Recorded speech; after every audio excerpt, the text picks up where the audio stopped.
such a fucking dickwad. He said, Can you guys? What? Can we what? Can you imagine? Can you imagine going through high school? All the childish bullshit, right? And as soon as you get out of high school, you bring a child into this world. that has to do with a major part of people thinking that it's okay to grow up a little too fast.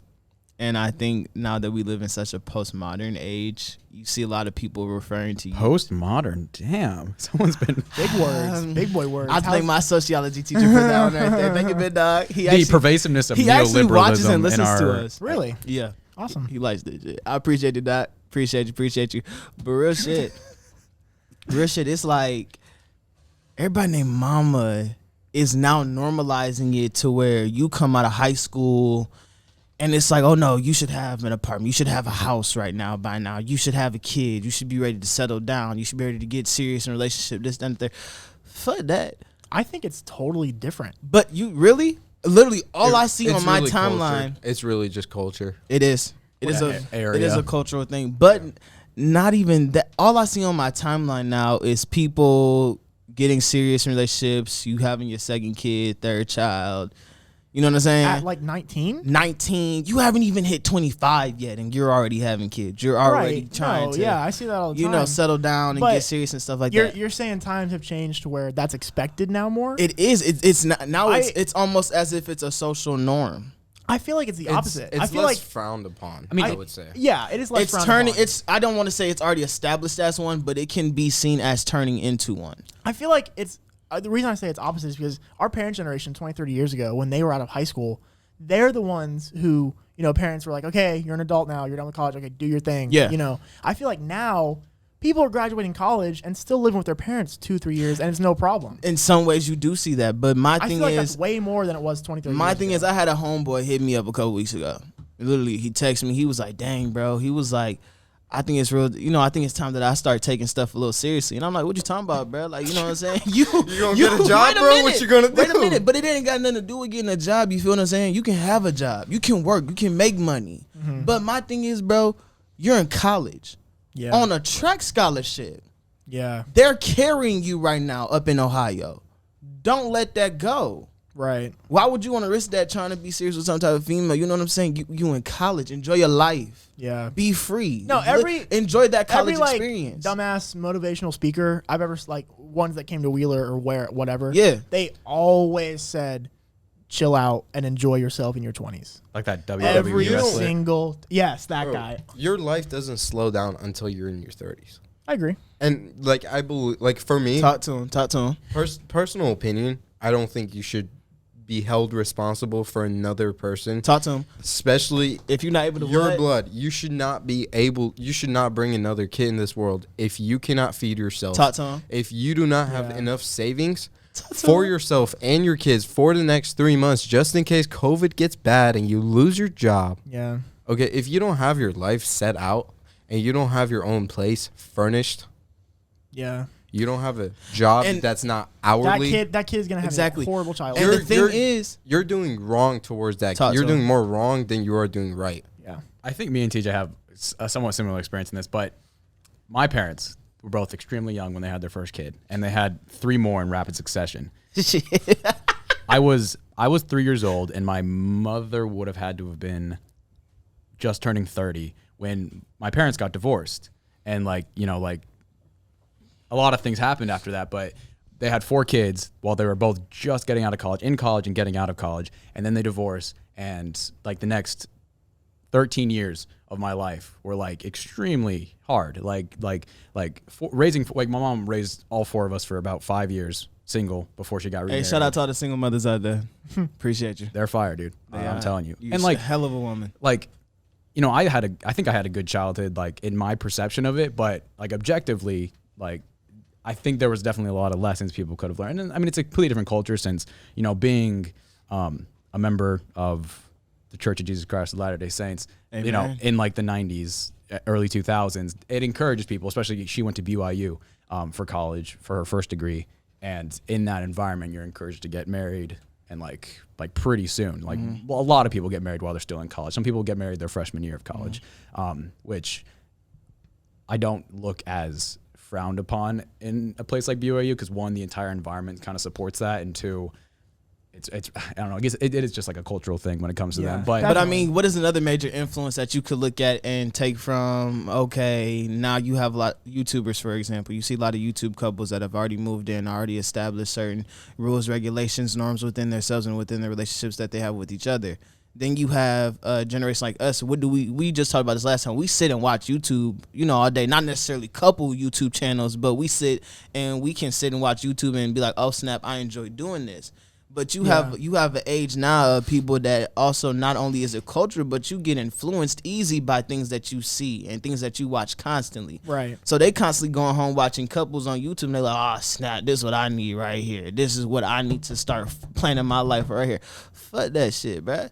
Take your time. It's okay to move at a slow pace. It's okay to get your degree. It's okay to get your education. And then after you're, like Parson said, if you can't feed yourself, if you wiping your ass with your mom and daddy toilet paper, if they buying your toothpaste, your groceries, there should be no reason that you bringing a child into this world because you can't maintain and take care of that if you can barely maintain and take care of yourself. Yeah. It's okay, like I said, it's okay to move slow. It's okay to live your life the way you want to live it and experience the fullness and the fruits of life. My bad, person. Okay. 19 years old, have a good job, have a good car, have bills. Mm-hmm. Me, okay? I get hit by one $200 any fee, I'm big done for.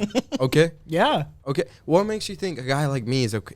I'm going to have a kid. That's a blessing. No, bro, you're a curse to that kid. Yeah. It ain't even got nothing to do. You have made that kid's childhood and ultimately his life way worse than it could be. Thank you. And I think that's what people need to get into the mindset of having is that when you have a child and when you have a significant other, it's not only going to make your life worse, but his or hers. That too, but it's not even that. Your life is no longer your own. You no longer have the right to live your life for yourself. Now that you've conceived and you've brought another individual to this world, you now live your life for that person. You now live your life to feed, provide, make sure that person has whatever they need to go through life and be as successful as possible. That's your duty as a parent, being a provider.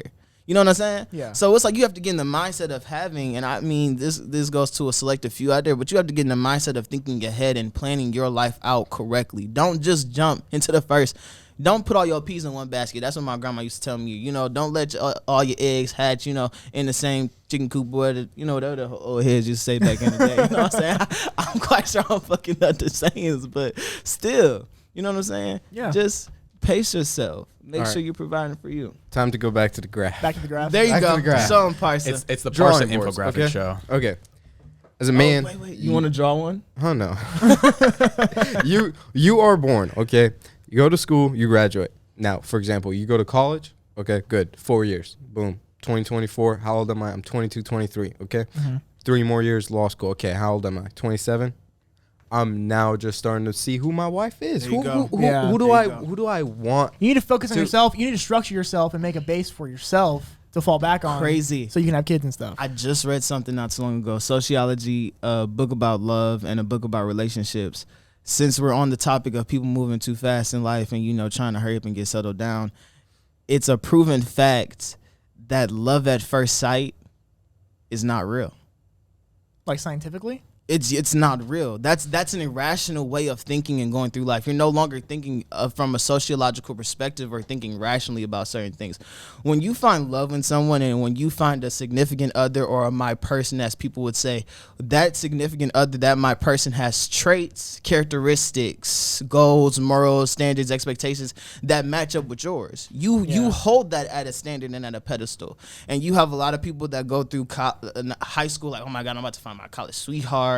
My high school sweetheart, this person about to be my soulmate, and then you wonder why in some areas, some states, some countries, you have such a high divorce rate, or back then we did have a higher divorce rate because you're marrying someone that isn't even compatible with you. You're not paying attention to the signs. You're just doing it because snap, well, she put up with my bullshit, so I guess I put a ring. Divorces got really high in the 70s because that's when they were in the 60s because that's when they were legal. Exactly. Wait, but it's legal like to what? Like at least, I mean, it depended on the state, but during the first half of the 20th century, in some areas, divorce was still illegal unless it was like unless the husband agreed for it. upon it, or filed Yeah. for it. And so Sexism as in well. that time, Dude, you know Iran's still like that, bro. I'm It's not surprised. So crazy, No, bro. yeah. Bro, it is so like crazy. what? How is Iran like? Like, okay, 25-year-old girl. Okay. She wants to leave the country, go to Turkey for 2 weeks. Uh-huh. She can't do it without her dad's permission. Yeah. Really? Yeah. Yeah. America, like other places, kind of, but like, 30 years ago, women still didn't have as much as they do now. And it's just it's getting better and better, thankfully. But like other countries, not even started at all. yeah, there's definitely a lot. What was I about to say? I think ultimately, like, I think there's a balance between what we've been saying here with, taking life at the pace that you want to take it at, and, not rushing to things that you only perceive are necessary to being happy. And I think, like, at the end of the day, there are certain key things you should wait for, like, don't rush your life until you've finished developing as a person. Yeah. And there's Yeah. a lot of metrics you can weigh that by, whether it's, after you get out of high school or, I guess a scientist would say by the time you turn 25. But then again, at the end of the day, I think whenever you wake up in the morning, you just need to ask yourself, am I happy today? There you go. And like, if you're not, then, what are the steps you can take to fix that? And there's a lot of guidelines you have to work that around. Yeah. And I think that if you're a young person, if you wake up in the morning and you think, I'm not happy, why is that? And you think it's because, you want to be with somebody, like for the rest of your life, you want to find that, soulmate, or you want to have a child. Ultimately, that's up to you, and I wouldn't discourage you from doing what makes you happy.